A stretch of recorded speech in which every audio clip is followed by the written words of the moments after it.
At the Kennebec Valley Humane Society, we believe in creating a kinder community by nurturing the bond between animals and humans.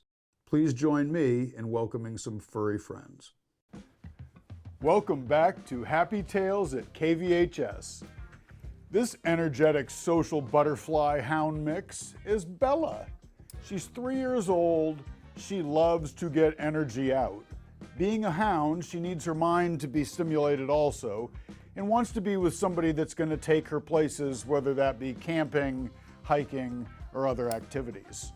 She is rough and tumble with other dogs and has no manners. She'd need to be in the right situation if in a home with another dog at all. She is jumpy and bouncy and can be off-putting to older or quieter dogs. But she is sweet as can be. Beautiful dog. Bella is looking for her forever home. This sweet 5-year-old energetic cattle dog mix is Petey. He can sometimes be apprehensive meeting men for the first time, but Petey and I seem to have hit it off just fine. He can be dominant to other dogs, so if he's with any others, they would need to be low energy, quiet dogs themselves. Cats, Petey would rather not share a house with them at all. He's very sweet though, has a lot of herding instincts and really wants to work. That can be problematic for little kids, as he will try to herd children as well. Older kids should be fine though. He is a smart, sweet, beautiful dog. Petey is looking for his forever home. Good boy. This beautiful, sweet little 9-month-old kitty is Cardi. She can be quite wild, especially when catnip is involved, and still plays and acts a lot like a kitten. But she also calms down and likes to give quiet headbutts to her friends. She gets along with other cats. Dogs are an unknown. Cardi is so sweet and looking for her forever home. This happy, bonded pair of brother and sister are Samantha and Thomas. 2-year-old kitties who are absolutely inseparable, and we'd like to keep them that way. They are great with other cats, great with children, affectionate lap cats. Dogs are an unknown,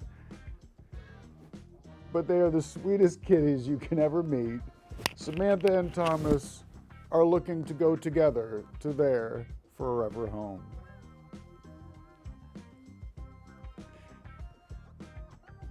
These darling little guinea pigs are Leia and Veda.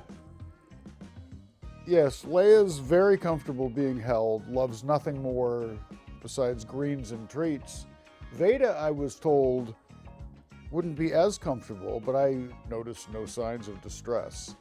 They do like to spend about 20 hours a day up and at 'em, and they like to sing a variety of 11 sounds and squeaks. Yes, known as popcorning. It's quite charming. These little critters are probably 2-3 years old. We call them adult guinea pigs because it's a little hard to know. They're very sweet though, as you can see. Yes, Leia and Veda are looking for their forever home. I'm delighted to be here today with awesome Robin Costin, Wrangler Robin to those who watch Happy Tales. Robin, thank you for being here with us again. Thank you. Thanks for having me. We were laughing for a number of reasons, but you have a lot of roles here at the show, at the shelter, with the organization. Of interest is the dogs that get brought down here each time we do one of these. They've all been adopted. Mm-hmm. And how long does it usually take for you to get calls or inquiries after these, videos appear, these profiles, these adoption? It varies, as it does with everything in the shelter line, but there are some dogs that it's like the day after they've been on the show that we'll get a phone call and be like, I saw Oomba, for instance, the lady who came in for our Oomba and adopted Oomba, our deaf dog. She called and was like, I saw her on your YouTube and I just have to meet her. She seems perfect. And so she came in, and that's wrong. It's a he, not a she, that adopted her. But he came in, and he was just perfect. He had other deaf dogs in his family, like his brother had deaf dogs, and it was just perfect for her. And he saw because of the channel. So That's really, really, really cool. yeah. What about any problematic dogs that might present well once they get here to the red carpet, but on the way here or around or going back, have you had some dogs that got overexcited meeting somebody new, such as myself, and having this brief interaction and then...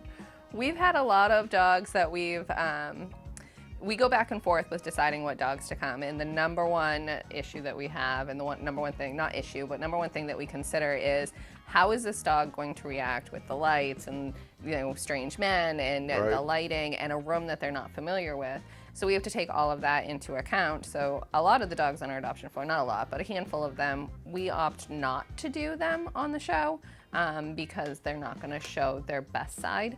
And then we have other dogs who are going to show their best side here, but getting them down here, like the big old hound we had that slobbered all over you a couple weeks back, he also found a home.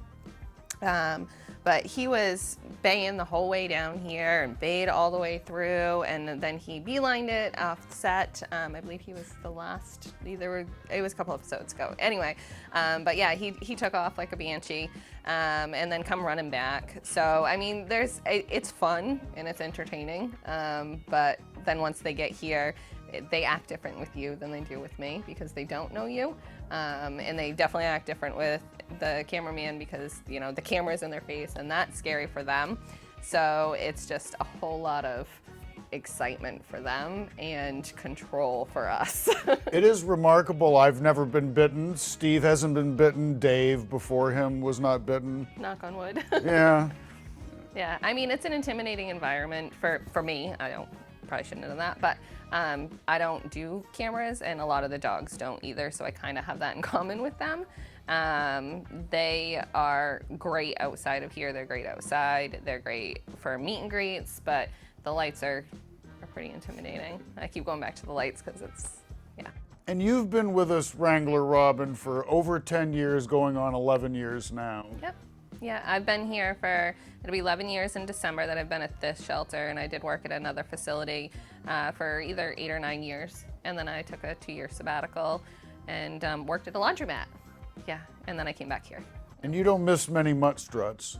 I don't miss any of them. I was actually on vacation it was the last day of my vacation for the last mutt strut, and I told my husband, I'm sorry, but we have a mutt strut, so I'm going to work for the day. And instead of just working the mutt strut, I volunteered to work the entire day. That's awesome. Yeah. Well, thank you, Robin, for everything you do, and we appreciate your, sneak peek at some of the behind-the-scenes wrangling that goes into moving these dogs and making them presentable and getting them available for adoption. Getting them to do what we want them to do on camera is, I think, the biggest struggle. You've had treats, and you've Yeah.